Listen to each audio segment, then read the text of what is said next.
What's going on, Veteranship viewers? My name's Nero. Well, that's my gamer tag. You can call me Joe. It's my real name. You know, I'm not trying to steal, X Shaw's intro, but, I'm trying to connect with my fan base on a personal level, because a lot of you already know me. But, there's new subscribers, I understand that, so I'm Nero, Joe, whatever you want to call it. Whatever you guys want to go by, it's fine with me. So if I see Joe in the comment section, I know who you're talking about, it's not a big deal. But, we've been thinking a lot lately, Buell and I, about the direction of our channel. And, we looked at the latest videos we posted, within the last week and a half, 2 weeks, something along that. And we noticed we've been really slacking on commentary. We have that dual commentary, which turned out pretty bad, in my opinion, and a lot of you guys' opinions as well. The gameplay, I think we can all agree, the gameplay was pretty solid. And, the commentary, well, the commentary wasn't bad, like the topic, what we spoke about. It's kind of hard to sit there and talk for 12 minutes about nothing. Well, not essentially nothing, but if you think about, the base of what commentary is, you're sitting in a room talking to yourself. Well, in my case, I was sitting in my room talking to a kid from Canada. While I've known Buell for a long time, it's kind of hard to have, a conversation like that people would be interested in watching. So, I think it turned out well through, in means of the commentary. But as for, the sound quality of the commentary, it was pretty bad. So hopefully we can get another one up here sometime in the really near future, and record on Skype this time, because that one was recorded in an Xbox Live Party chat, and it didn't really turn out well at all. So, but other than that, we look at the videos, we have that Red Drop montage, which I think it turned out pretty well. It didn't turn out, great. The gameplay was sick.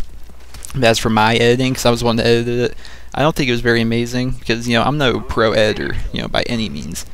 But, I think it turned out alright, but, it's not commentary, and, we've lost, the soul of, what we started the channel for, is helping you guys get better at Call of Duty, or any first-person shooter, whichever we're commentating on. It could be Battlefield, Halo, but, mainly Call of Duty, helping you guys get better at that with, certain guns, certain game modes, certain maps, and everything. So, I decided to bring you guys this gameplay with the Olympia, the shotgun that, a lot of people talk about this shotgun in a really negative light. They view it as, the worst shotgun in Black Ops, and they view it, they compare it to, the double-barrel shotgun from World at War, saying that the World at War shotgun was better, and, maybe the Rangers Modern Warfare 2 were better, and it's the worst double-barrel shotgun in Call of Duty to date. And, personally, I don't agree with that. I think this shotgun's actually pretty good. Earlier in this gameplay, I've been showing you guys the score a lot, and that's just to show you guys that we're on a 2-bar connection this entire time. And I have a message, I'll have to check that in a bit.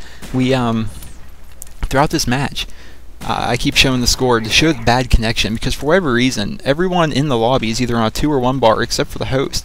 So hit detection is automatically just gone, thrown out the window. And, people argue, the Olympia doesn't have good hit detection. Well, if I can do well with it, with a 2-bar connection, you guys can do well with it 3 or 4 bar. You guys should be phenomenal with it on a decent connection. So I'm going to give you some tips here as to, how I think you should run the shotgun class. My opinion towards the shotgun class, I'm not saying, this is how everyone needs to rock the shotgun. If you don't, you're an idiot. This is how I rock the shotgun. This is how, I believe the shotgun should be used. So the first thing you guys want to do, guys, is basically you need to find yourself a secondary. That's really what you need to do. The first person you take out, whether it's with, your pistols, which I rock the Akimbo Makarovs as my pistol, as my secondary. Because, it pulls out the fastest, and that's definitely what she said, but it pulls out the quickest of any Akimbo pistols. Well, it's tied with the ASPs, but, they pull out the quickest of any Akimbo weapon. And they also have an 8-round magazine, and they're also stronger than the ASP. So, good Akimbo weapon, good secondary, it takes people out if you need to. Catch you on that reload. Double barrel, even with sleight of hand, still takes a bit to reload. So, it's good to have those. But as soon as you take someone out, guys, you swap it out, you pick up a gun. Like right there, I get that AK-47. And basically now I have, the best of both worlds. I have the Olympia secondary right now. Right now I'm using it as a secondary, and an AK-47 as a primary. So anyone medium to long range, I get with the AK-47. And, you just have to play it smart. Whereas, see, I'm going to be going up in this building. Well, I guess I decided not to hit up in that building, but I'm basically in a close quarter combat right now, in this tight area around this corner, in this courtyard here, walking through fire. Perfect spot to have the shotgun out. But when, when I was back there looking through the big field where C-Flag's at, it's good to have the AK out, because obviously I'm not going to be sniping people with my shotgun. If this were real life, that'd be the case. Not as much sniping, but it would have a lot more range. But in Call of Duty, the shotguns are balanced out with their high damage and their low range. See right here, I pull out my shotgun because I think he's around the corner. He's not there. He keeps on running, and so I pull out the AK, take him out. If I didn't have that AK secondary, guys, I wouldn't be able to get that guy. So basically, using a shotgun to its fullest effectiveness, the shotgun kit, you basically just have to be able to, keep track of what you're doing. You have to focus a lot and make use of other weapons. That's basically my tips for you guys. It's not a really hard concept, but just the little things you have to worry about. Like, for example, looking up in my mini-map there, we have a Blackbird up, which I'm running Blackbird, and a few other people on my team have been running Blackbirds. Because, excuse me for a second. Okay. We rock Blackbird a lot because we've played the game enough that we are basically, for lack of a better word, good enough to get Blackbirds, on a consistent basis. And the Blackbird is by far the most useful kill streak in Call of Duty Black Ops, and I don't think that's something anyone could argue. So, if you're always looking up at that and you have a UAV up, that helps. Ghost, if people use Ghost, that's perfectly okay, because you don't use UAV to, basically, Call of Duty 4. Let's go back to Call of Duty 4 here for a second. If any of you are experienced Call of Duty 4, and I know a lot of you are, Call of Duty 4 was just a phenomenal game that everybody loved to play.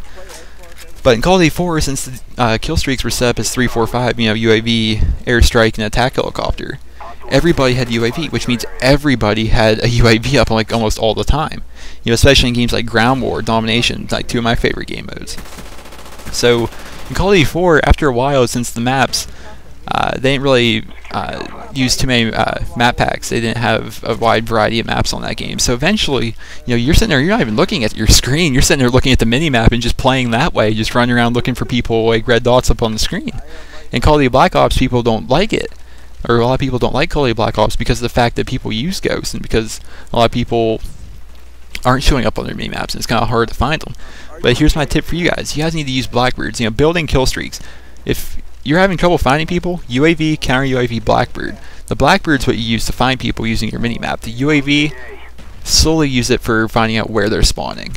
Okay, because 9 times out of 10, let's say in an average 6-on-6 domination match, there's usually going to be at least 1 or 2 people on the other team using Ghost. And that leaves, maybe 3, possibly 4, sometimes or less than that, people not using Ghost on the other team. So if you guys are using UAV, you pull up the UAV and you see these people, like, okay, they're over there at the C flag, even though they don't. Let's say you're tri-capping. Okay, let's play out a scenario here. Let's say you guys have all 3 flags and you're on Villa. You see, you call in a UAV, you see 4 people on the other team over there by your C flag. Chances are they're spawning at the C flag. That's what you do. That's what you use UAV for. UAV is a sole means of finding out where they're spawning and essentially where the people are at. Let's say it's headquarters where the spawns are really sporadic. You use the UAVs to basically find out where they may be spawning, and as soon as you kill them out, you're gonna have to look in the other direction, because headquarters, the spawns are sporadic.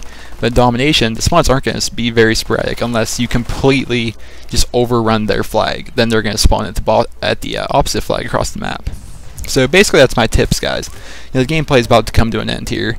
It's a pretty good game, honestly. I'm trying to remember my exact score, but I'm thinking it's like an 8 KD.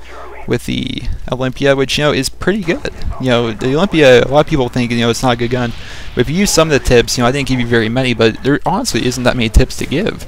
Just be smart, use your radar, and find a good secondary weapon. Kill streaks don't matter. I think kill streaks helped me acquire as many kills as I did, but even without the kill streaks, it still would have been a pretty good game. So I'd like to thank you guys. If any of you actually made it this far, because this is my first commentary in a long time. And it's over 9 minutes long, so I'd like to thank you guys for staying with me here. And if you guys give this video a rating, whatever you feel it deserves. I'm not begging for likes, I'm not begging for dislikes. If you guys just want to give this a nice rating, any kind of rating at all, it'd be much appreciated. And hope to hear from you guys soon.